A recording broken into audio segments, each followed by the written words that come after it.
Okay, back at the bench here, we've got this piece of characteristic oak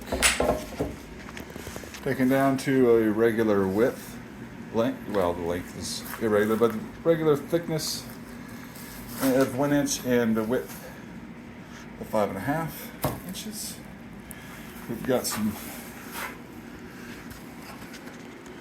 right-angled sides on it.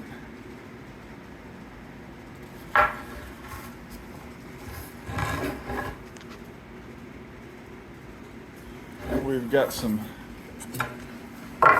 flat bellies.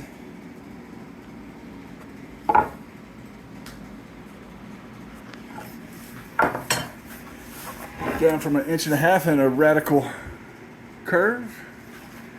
I'm pretty happy with it. So there you have it.